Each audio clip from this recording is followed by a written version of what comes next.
को हम बंदों से है कितनी मोहब्बतें देखिए, अपनी गफलतें देखिए, उसकी इनायतें देखिए। शुरू में ये ऐलान किया गया कि आज के इस प्रोग्राम की सदारत इल्मी सरजमीन बनारस की एक मारूफ और मशहूर शख्सियत फजीलतुल शेख हज़रत मौलाना मोहम्मद जुनैद साहब मक्की हफ़िज़हुल्लाह मुदीर जमियतुश शुब्बानुल मुस्लिमीन बजरडीहा बनारस हमारे दरमियान तशरीफ़ फरमा है। हम आपका भी तहे दिल से शुक्रिया अदा करते हैं और आपकी आमद पर भी आपको अहलन व सहलन मरहबा खुशामदीद कहते हैं और बहुत ही अदब के साथ आपसे ये गुजारिश कर रहे हैं कि शेख आप तशरीफ़ लाएं और अपने सदारती खिताब से हम तमाम सामीन और सामियात को नवाजें। जज़ाकुमुल्लाह खैर।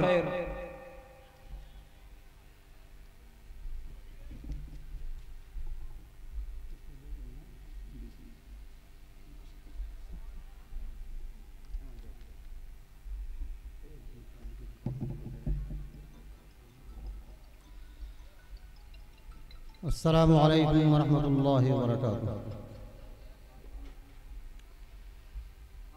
इन्नल हम्दुलिल्लाहि नहमदुहु व नस्तईनुहु व नस्तगफिरुहु व नु'मिनु बिही व नतवक्कलु अलैहि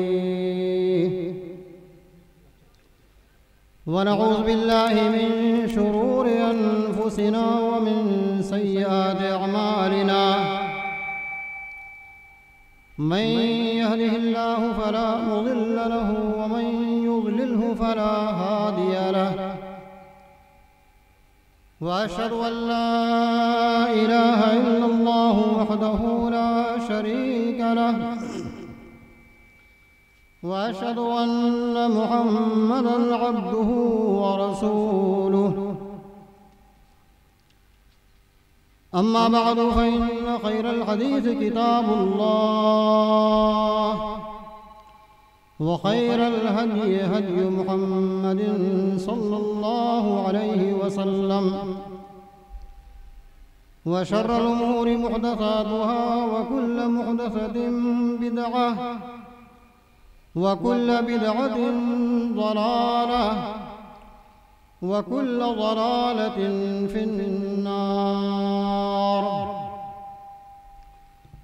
अऊज़ु बिल्लाहि मिनश शैतानिर रजीम। बिस्मिल्लाहिर रहमानिर रहीम। वलक़द ऊहिय इलैक व इलल लज़ीना मिन क़ब्लिक लइन अशरकत लयहबतन्न अमलुक व लतकूनन्न मिनल ख़ासिरीन।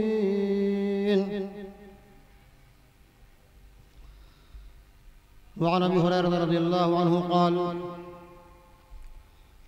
क़ाल अन्नबी सल्लल्लाहु अलैहि वसल्लम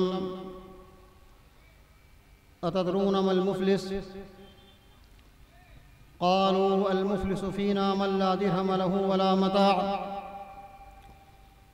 क़ाल इन्नल मुफ़लिस मिन उम्मती मन याती यौमल क़ियामह बिसलातिन व सियामिन व ज़कातिन व याती वक़द शतम हाज़ा व क़ज़फ़ हाज़ा व अकल माल हाज़ा व सफ़क दम हाज़ा व ज़रब हाज़ा फ़युअता हाज़ा मिन हसनातिही व हाज़ा मिन हसनातिही फ़इन फ़नियत हसनातुहु क़ब्ल अन युक़ज़ा मा अलैहि उख़िज़त मिन ख़तायाहुम फ़तुरिहत अलैहि सुम्मा तुरिह फ़िन्नार।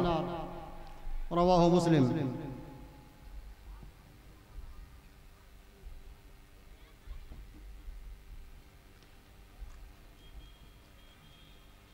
इल्म हिकमत का ज़माने में अलमबरदार है।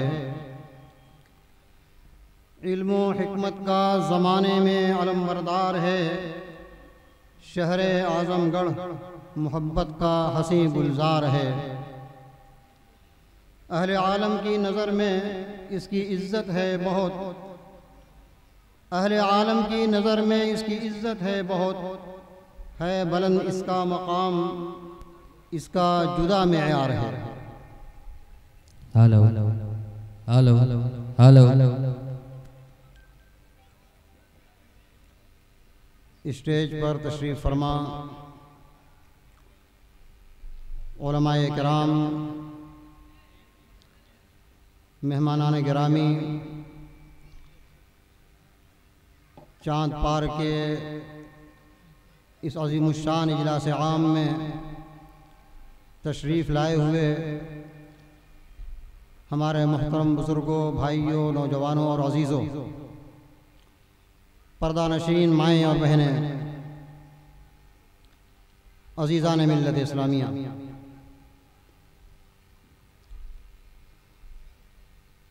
हमें सबसे पहले अल्लाह रब्बुल आलमीन का शुक्रिया अदा करना चाहिए कि उसने आज के इस मसरूफ़ तरीन ज़िंदगी में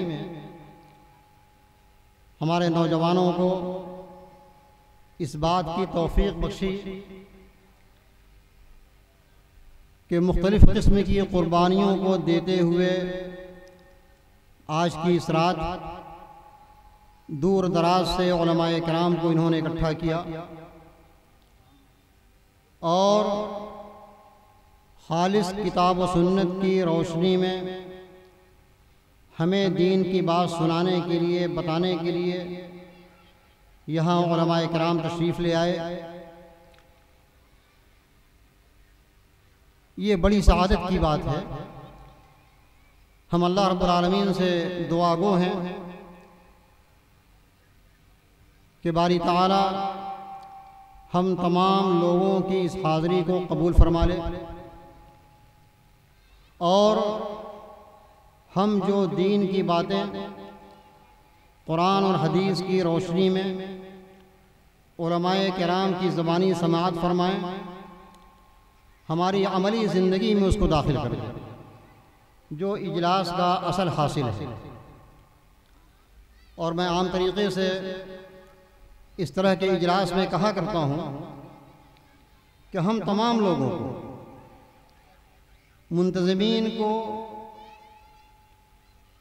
उलमाए किराम को, सामईन को, पर्दानशीन ख़वातीन को, तमाम लोगों को अपने अपनी अपनी नीयतों के मुहासबे की ज़रूरत है कि हम लोग जब इस तरह का इजलास जो मुनक़िद करते हैं उसका दरअसल मकसद क्या होता है। आज एक वक्त का बड़ा अलमिया ये है कि हम लोग कुछ इजलास तो इस वास्ते करते हैं कि फ़लाँ मोहल्ले के लोगों ने, फ़लाँ इलाक़े के लोगों ने, फ़लाँ ज़िला के लोगों ने फ़लाँ उलमा किराम की तक़रीर कराई है, तो हम क्यों नहीं कराएंगे। इसलिए यहाँ पर हमें अपने मुहासबे की ज़रूरत है। खुशनसीब हैं वो लोग जो इस तरह के प्रोग्राम को इसलिए कराते हैं कि अगर हमें एक अच्छी बात मिल जाए या इस प्रोग्राम के ज़रिया एक बिगड़ा हुआ इंसान बन जाए जो शिरकियात में, बिदआत में, खुराफात में मुब्तला है, अगर वो तौहीद के रास्ते पर लग जाए तो हदीस शरीफ में बताया गया है कि दुनिया और दुनिया की तमाम चीज़ों से बेहतर है, खैरुम मिन दुनिया व मा फीहा, या सुर्ख ऊँट से बेहतर है अगर ये नीयत है। और अल्लाह रब्बुल आलमीन रहमुल हाकिमीन ने ऐसे लोगों को बशारत सुनाई है, वबश्शिर इबाद अल्लज़ीना यस्तमिऊन अल-क़ौल फ़यत्तबिऊन अहसन। हमारे उन बंदों को बशारत सुनाइए, खुशखबरी सुनाइए, आप जैसे बंदे, अल्लज़ीना यस्तमिऊन अल-क़ौल, जो बातों को सुनते हैं, तकरीरों को सुनते हैं, उलमाए किराम के खिताबात को सुनते हैं, सुनकर चले नहीं जाते। उनका मकसद क्या होता है, फ़यत्तबिऊन अहसन, उसमें जो अच्छी अच्छी बातें हम लोग सुनते हैं ना, उसकी इत्तिबा करते हैं, उसको अपने अमली ज़िंदगी में शामिल कर लेते हैं। तो ऐसे लोगों को बशारत सुनाई जाती है। रब्बुल आलमीन से हम दुआ करते हैं कि रब्बुल आलमीन हम तमाम लोगों को आज अपने उन बंदों में शामिल फरमा ले जो दीन की अच्छी बातों को सुनने के बाद उस पर अमल पैरा होगा। और फिर हम लोग बशारत के मुस्तहिक हो जाएंगे। मेरे भाइयों, मेरे बुजुर्गों, ये खित्ता आजमगढ़ का और उलमाए किराम जो स्टेज पर तशरीफ़ फरमा है, इस सरजमीन की एक बड़ी खूबी है। और वाकई में जब मैं आजमगढ़ में आता हूँ, मेरे ख्याल से चाँद पार में शायद 12-15 साल पहले एक बार आने का इत्तेफाक हुआ था एक प्रोग्राम में। तो जब आजमगढ़ के उलमाए किराम और ख़ास तरीके से मुबारकपुर के उलमाए किराम स्टेज पर मौजूद हों तो कुछ कहने के लिए बहुत कुछ सोचना पड़ता है, इसलिए कि ये खित्ता वो खित्ता है, ये इलाका वो इलाका है। जब मैं यहाँ पहुँचता हूँ तो मुझे इकबाल सुहेल का वो शेर याद आता है कि इस खित्ते आजमगढ़ पे मगर फैज़ान तजल्ली है यकसर। इस खित्ते आजमगढ़ पे मगर फैज़ान तजल्ली है यकसर, जो ज़र्रा यहाँ से उठता है वो नय्यर ताबा होता है। जब वलवला सादिक होता है, जब अज़्म मुसम्मम होता है, तकमील का सामा गैब से खुद उस वक्त फराहम होता है। मैं अपने उन नौजवानों को भी याद दिलाना चाहूँगा, हमारे वो नौजवान जिन लोगों ने इस प्रोग्राम को मुनक़िद किया है, कि हमें अपने यहाँ के माजी के उलमाए किराम की तारीख़ को पढ़नी चाहिए। उन लोगों ने कितनी मेहनत की है दीन की आबियारी के लिए, दीन को के फ़रोग़ देने के लिए, दीन को आगे बढ़ाने के लिए बड़ी मेहनतें की हैं। और जो उनकी इल्मी काविशें हैं, वो इल्मी काविशें सिर्फ़ हिंदुस्तान तक नहीं बल्कि हिंदुस्तान से बाहर अरब ममालिक के लोगों ने भी उसका एतराफ़ किया। आपने सीरतुल बुखारी का नाम सुना होगा, जिसके मुसन्निफ इसी इलाके के मौलाना अब्दुल सलाम साहब मुबारकपुरी रहमतुल्लाह अलैह, जिनका इंतकाल क़रीबन 1924 में हुआ। उनकी ये शाहकार किताब इमाम बुखारी रहमतुल्लाह अलैह की सीरत और सवाने के ताल्लुक़ से उलमाए किराम लिखते हैं कि इस तरह की कोई किताब उर्दू ज़बान तो छोड़िए, अरबी दुनिया के अंदर भी ऐसी कोई किताब नहीं लिखी गई। और जब इसका तर्जुमा डॉक्टर अब्दुल अलीम बस्तवी रहमहुल्लाह ने मक्का मुकरमा में किया, उसको अरबी ज़ुबान में, और जामिया सल्फिया ने उसको छापा जब, तो अरब के मशाइख कम अज़ कम मेरे हाथ से तकरीबन 50 नुस्खे अरब के मशाइख तक पहुँचे। और उस किताब को देख कर वो लोग दंग रह जाते थे कि एक हिंदुस्तान नज़ाद इंसान और इस तरह से वो किताब लिख सकता है, और उसका तर्जुमा भी एक हिंदुस्तानी इस तरह से अरबी में करेगा, उसको देख कर दंग रहते थे। आप और आगे बढ़िए, आपने मौलाना अब्दुल रहमान मुबारकपुरी रहमतुल्लाह अलैह का नाम सुना होगा, साहिब तोहफ़तुल हवज़ी। उलमा किराम लिखते थे, मुहद्दिसीन लिखते थे कि इमाम तिरमिज़ी का कर्ज है उम्मत के ऊपर कि अगर जामे तिरमिज़ी की शरह न लिखी जाए, इस कर्ज को किसने पूरा किया? आप ही के इलाके के मौलाना अब्दुल रहमान साहब मुबारकपुरी रहमतुल्लाह अलैह, जिनकी वफ़ात 1935 में हुई, उन्होंने इस कर्ज को पूरा किया। और मैं आज के उलमाए किराम को और तलबा को, इलाके के नौजवानों को बताना चाहूँगा ऐसे मौके पर कि आप कितने खुददार थे। ये इल्म का समंदर अब्दुल रहमान मुबारकपुरी, जब मक्का मुकरमा के अंदर दारुल हदीस को कायम किया गया, बड़ा इदारा कायम किया गया, मदरसा कायम किया गया दारुल हदीस के नाम से, तो आपको शाह सुल्तान इब्न अब्दुल अजीज़, ये शाह सलमान है ना, इनके वालिद साहब, शाह सुल्तान अब्दुल अजीज़ इब्न अब्दुल रहमान आले सऊद ने उनको वाफर किया। सऊदी अरब के बानी, जो मौजूदा सऊदी अरब उसके बानी शाह अब्दुल अजीज़ ने उनको ऑफ़र किया कि आप हमारे यहाँ चले आइए पढ़ाने के लिए बहैसियत उस्ताद, आपको बहुत माकूल मुशाहरा दिया जाएगा, अच्छी तनख्वाह दी जाएगी आपको। लेकिन जो आदमी इल्म से जुड़ जाता है, उन्होंने कहा कि नहीं, मैं तोहफ़तुल हवज़ी का काम कर रहा हूँ, तिरमिज़ी शरीफ की शरह लिख रहा हूँ, इसलिए मैं अभी माज़रत करता हूँ, मेरे पास अभी मौका नहीं। दिल्ली से उस वक्त दारुल हदीस रहमानिया दिल्ली, वो हिंदुस्तान की एक बहुत बड़ी अरबी यूनिवर्सिटी थी उस ज़माने में, वहाँ से जिम्मेदारों ने आपको वाफर किया कि आप आइए और यहाँ सदर मुदर्रिस प्रिंसिपल की हैसियत से आप काम कीजिए आके, लेकिन आपने माज़रत कर दिया। ये सब इस इलाके के लोग थे। कितने लोगों को मैं नाम गिनाऊँ, आप और आगे बढ़िए, मौलाना नज़ीर अहमद रहमानी रहमहुल्लाह, जिनका इंतकाल गालिबन 1965 में हुआ, जिनकी किताब अहले हदीस और सियासत आप जानते हैं। और आगे बढ़िए आप, करीब में साहब मिरादुल मफाती, जिनके अभी ख़ानदान के चश्म चिराग उनके पोते शाह शेख अजमल साहब यहाँ तशरीफ़ फरमा है, अजमल मदनी है ना, जिनका इंतकाल गालिबन 1994 में हुआ, जिन्होंने मिशकात शरीफ की एक बेनज़ीर शरह लिख दी, मिरादुल मफाती। अल्लाह ताला उसको पाए तकमील तक पहुँचाए। और फिर इस इलाके के काज़ी अतहर मुबारकपुरी रहमहुल्लाह, जिनका इंतकाल 1996 में हुआ, जिनको मुर्रिख़ इस्लाम कहा जाता है।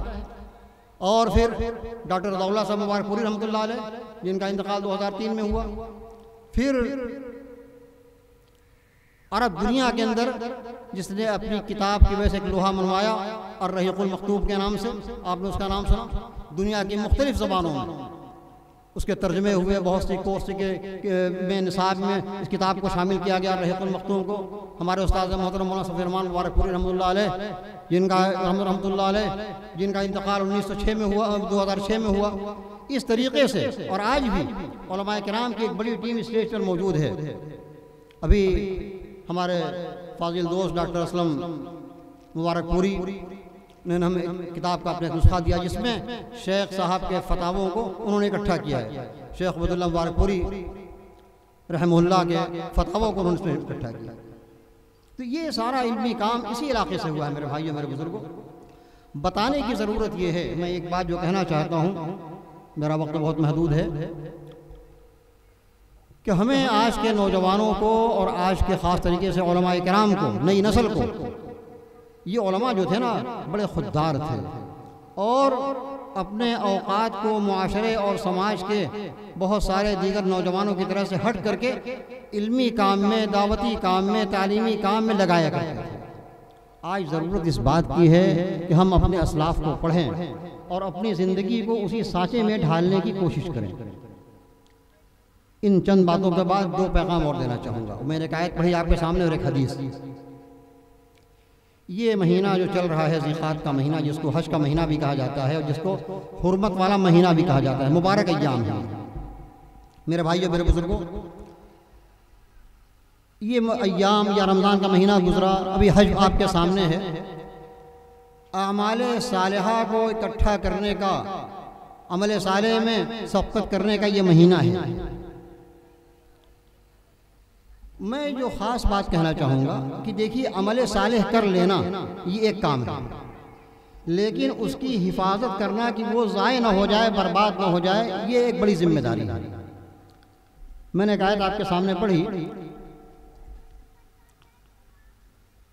वलक़द ऊहिया इलैका व इलल लज़ीना मिन क़ब्लिका लइन अशरक्ता लयहबतन्न अमलुका व लतकूनन्न मिनल ख़ासिरीन।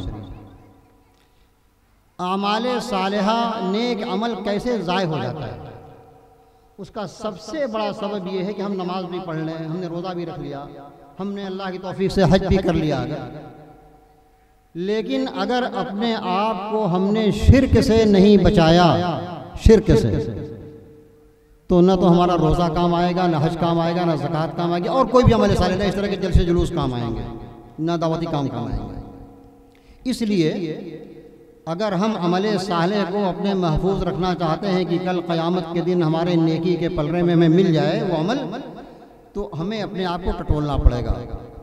मैं इस स्टेज से इलाके के तमाम बाशिंदगान को ये पैगाम देना चाहता हूँ कि हम अपने अमल को टटोलें। अगर कहीं से हमारे तौहीद के अंदर शिर्क की आमेजिश कहीं से हो रही है तो उससे अपने आप को बचा लें, ताकि हमारे दीगर आमाल भी महफूज रह जाए। और ये अल्लाह रब्बुल आलमीन का बड़ा हक़ है। अल्लाह रब्बुल आलमीन ने, मैंने आयत पढ़ी कि ए नबी, आपके तरफ भी और आपसे पहले जितने अंबिया किराम थे सबके पास ये पैगाम भेजा गया था कि लइन अशरक्ता लयहबतन्न अमलुक, अगर आप लोगों ने शिर्क कर लिया, कौन? नबी। अगर नबी भी शिर्क कर लेगा, लयहबतन्न अमलुका, तो आपके अमल सब बर्बाद हो जाएंगे, ज़ाय हो जाएंगे, अकारत हो जाएंगे, वला तकूनन्न मिनल खासिरीन, और कल क़यामत के दिन आप खसारा, नुकसान उठाने वालों में हो जाएंगे। ये नबी से कहा जा रहा है। और एक जगह अल्लाह रब्बुल आलमीन ने तकरीबन 18 अम्बिया कराम को जिक्र करके, नूह को, इब्राहीम को और इस्माइल को, इसहाक को, मूसा को, ईसा को, ज़करिया को, सलमान को, 18 अम्बिया कराम का नाम लेने के बाद ये कहा कि वलौ अशरकू लहबिता अन्हुम मा कानू यामलून। सूरह नाम के अंदर आप सूरह नाम आयत नंबर 88 को पढ़िए, वलौ अशरकू लहबिता अन्हुम मा कानू यामलून। अगर ये अंबिया कराम भी शिरक कर लेंगे तो उनके तमाम अमाल बर्बाद हो जाएंगे। उनका अमल क्या था? ये दावती अमल और तमाम इबादतें, ये सब के सब बर्बाद हो जाएंगे। तो पहला काम ये हुआ कि हम लोग जो अल्लाह का जो हक है ना, अल्लाह का हक क्या है? बुनियादी हक। वो हज़रत मुआज़ वाली हदीस आपने सुनी होगी कि अल्लाह के नबी ने पूछा कि मुआज़ जानते हो कि अल्लाह का क्या हक है? तो मुआज़ ने कहा कि अल्लाह के और उसके रसूल ज़रा जानते हैं। तो कहा कि हक़ुल्लाह क्या है? अन यअबुदूहु वला युश्रिकू बिही शैय्या। बंदों पर अल्लाह का हक ये है कि सिर्फ एक अल्लाह की बंदगी की जाए, सिर्फ एक अल्लाह की इबादत की जाए। इबादत नाम की जितनी भी चीज़ें हैं, जो भी शक्लें हैं, जो भी मज़ाहिर हैं, वो सिर्फ और सिर्फ अल्लाह के लिए हो और उसके साथ किसी को शरीक मत करो। ये अल्लाह का हक है। तो मेरे भाइयों, अगर हम अपनी इबादतों को, आमाले सालिहा को महफूज करना चाहते हैं तो अपने आप को पहले शिर्क से बचा लें। अब आइए इस हदीस का तर्जुमा सुना दूँ आपको। एक हदीस मैंने आपके सामने पढ़ी। नबी सल्लल्लाहु अलैहि वसल्लम ने, हज़रत अबू हुरैरा की हदीस सही मुस्लिम से, एक मरतबा सहाबा किराम से पूछा कि तुम लोग जानते हो कि हमारी उम्मत का सबसे मुफलिस इंसान कौन है? कल्लाश इंसान। तो सहाबा ने अपने आम फहम के मुताबिक यही कि हमसे पूछा जाएगा, हम यही कहेंगे कि मन ला दीरहम लहू वला मता, जिसके पास पूंजी पसार न हो, रुपया पैसा न हो, वही तो मुफलिस इंसान है, कल्लाश इंसान है। तो आपने कहा कि देखो, इन्नल मुफलिस मन याती यौमल क़ियामा, मेरी उम्मत का मुफलिस इंसान वो होगा जो क़यामत के दिन जब आएगा तो उसके पास नमाज भी होगी, रोज़ा भी होगा, ज़कात भी होगा, ये तमाम चीज़ें, यानी वो नमाजी भी होगा, रोज़ेदार भी होगा, ज़कात का अदा करने वाले भी होगा, उसके बाद बहुत सारी इबादतें होंगी, बहुत सारी नेकियां होंगी, लेकिन वो मुफलिस होगा। मुफलिस क्यों होगा? मेरे बुजुर्गों, मेरे भाइयों, आपने भी रमज़ान का रोज़ा रखा है। ऐसा ना हो कि हमारे पास रमज़ान का रोज़ा भी हो, आपने तरावी भी पढ़ी है, क़ियामुल लैल भी किया है, तहज्जुद गुजारी भी की है, और आप मुफलिस बन जाएं। तो कहा कि वो मुफलिस होगा। क्यों मुफलिस होगा भाई? आपने कहा कि वो आएगा वयादी वक़द शतम हाज़ा व क़ज़फ़ हाज़ा व ज़रब हाज़ा व अकल माला हाज़ा व सफ़क दम हाज़ा। आपने कहा कि वो आएगा, नमाजी होगा, रोज़ा होगा, हज होगा, ज़कात होगा, उसके पास तमाम इबादतें होंगी, लेकिन उसके साथ साथ उसने अपने आप को बचाया नहीं। अल्लाह के बंदों पर उसने जुल्म किया। किस शक्ल में जुल्म किया? किसी को बिना हक एक थप्पड़ मार दिया उसने, किसी को बिला वजह गाली दे दी, किसी पर बिला वजह इत्तिहाम लगा दिया, किसी का माल हड़प कर लिया, किसी को अपने ताकत के गुरूर में किसी का हाथ तोड़ दिया, पैर तोड़ दिया, उसका खून बहा दिया, सफ़क दम हाज़ा। तो क्या होगा? वो ये सब मजलूमीन बेचारे आएंगे क़यामत के दिन रब के पास। अल्लाह तू जानता है, इसने अपने ताकत दौलत के गुरूर में इसने ये जुल्म किया हमारे पर, हमको ऐसे किया, ऐसे किया, ऐसे किया। अच्छा, तो हदीस शरीफ के अंदर आया कि अल्लाह तबारक व तआला इसके रोज़े को, इसकी नमाज को, इसके ज़कात को, इसकी नेकियों को इन मजलूमीन को दे देंगे। मेरे भाइयों, मेरे बुजुर्गों, अभी रमज़ान का महीना गुजरा है। आप गौर कीजिए कि आपका रमज़ान, आपका रोज़ा महफूज है कि नहीं महफूज है। अभी आप हज करेंगे, हज आपका महफूज रहेगा कि नहीं रहेगा, इस पर गौर कीजिए आप लोग। अल्लाह ताला इन मजलूमीन को, जिनकी हमने परवाह नहीं की, अल्लाह के इन बंदों को, इन पर जुल्म किया किसी भी तरीके से, अल्लाह ताला हमारी नेकियों को ले लेकर के इनको दे देंगे। उसके बाद भी अभी बेचारे बाकी रह जाएंगे। अल्लाह हमें कुछ नहीं मिला, उसकी नेकियां ख़त्म हो गई है, नमाज भी ख़त्म हो गई, रोज़ा भी ख़त्म हो गया है ना, हज भी ख़त्म हो गया, ज़कात भी ख़त्म हो गई, तमाम नेकियां उसकी ख़त्म हो गई। अब क्या होगा? तो अल्लाह तबारक व तआला इन मजलूमीन के गुनाहों को उसके ऊपर लाद देंगे। तुरहत अलैहि सुम्मा तुरह फिन्नार। अब उसकी तमाम नेकियां ख़त्म हो गई। बड़ा नमाजी था बेचारा, तहज्जुद गुजार भी था, रोज़ेदार भी था, हाजी भी था, तमाम इबादतें उसकी ख़त्म हो गई। और उसके बाद उनके गुनाहों को ला करके इस नमाजी के ऊपर डाल दिया जाएगा और फिर इसको उठा करके जहन्नम में फेंक दिया जाएगा। नऊज़ बिल्लाहि मिन ज़ालिक। तो मेरे भाइयों, मैं इन्हीं दो बातों को, हम अपनी अगर इबादतों को महफूज करना चाहते हैं तो हम अल्लाह के हक़ को अदा करें, हम सिर्फ उसकी पूजा करें, उसकी परस्तिश करें और शिर्क से अपने आप को बचा लें और अल्लाह के बंदों के हुकूक को पामाल न करें, उन पर जुल्म न करें, तो इंशाअल्लाह हमारी इबादतें महफूज रहेंगी। मैं इन्हीं चंद बातों के साथ अपनी बातों को ख़त्म करना चाहता हूँ। अल्लाह रब्बुल आलमीन से दुआ है कि बारे इलाहा हम तमाम लोगों की हाज़िरी को कबूल फरमा ले। अल्लाह हमें कहने सुनने से ज़्यादा अमल की तौफ़ीक़ अता फरमा। आमीन। अक़ूलु क़ौली हाज़ा व अस्तग़फ़िरुल्लाह ली व लकुम व लिसाइरिल मुस्लिमीन मिन कुल्लि ज़ंबिन फ़स्तग़फ़िरूहु इन्नहु हुवल गफ़ूरुर रहीम। वस्सलामु अलैकुम व रहमतुल्लाहि व बरकातुहू।